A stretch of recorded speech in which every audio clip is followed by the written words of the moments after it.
Les modifications corporelles comme le piercing, le tatouage, la cicatrisation, le marquage au fer rouge, les coupures et les mutilations pures et simples sont devenues une tendance croissante ces dernières années.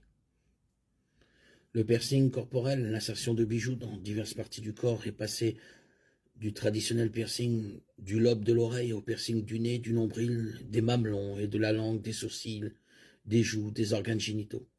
De nombreux chrétiens ont un ou deux piercings, et certains en ont beaucoup plus de deux. Quel que soit le problème, il est bon de s'arrêter et de réfléchir à ce que dit la Bible.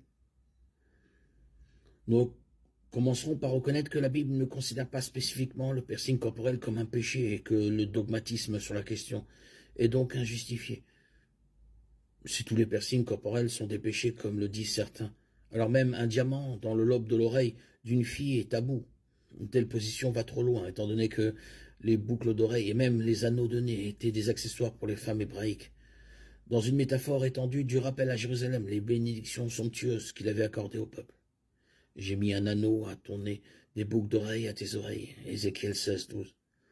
Il est peu probable que Dieu aurait utilisé des boucles d'oreilles et des anneaux de nez comme symbole de beauté et de bénédiction, si de tels bijoux étaient intrinsèquement pécheurs.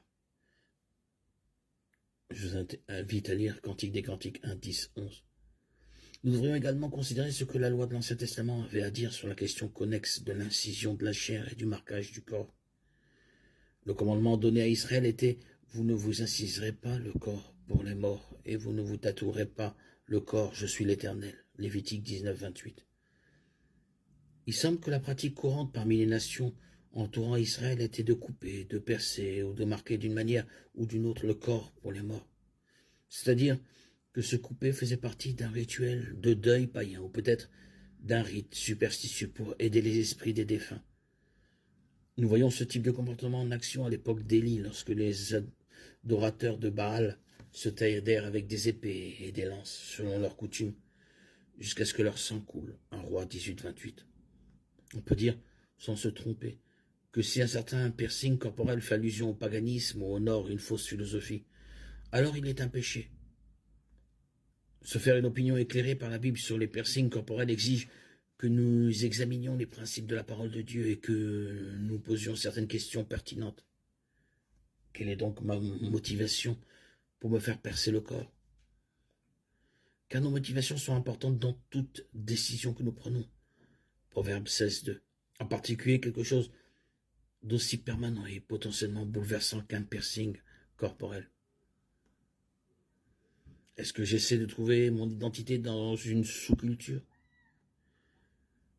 Le piercing corporel a donné naissance à une sous-culture bien définie et de nombreuses personnes essaient de se trouver en rejoignant la communauté des body mods. Bien que rejoindre un groupe culturel particulier puisse aider à évangéliser ce groupe, adhérer simplement pour se trouver n'est pas biblique. En tant que croyant, notre identité est en Christ. Vous êtes mort à cette vie et votre vraie vie est cachée avec Christ en Dieu. Colossiens 3, 3.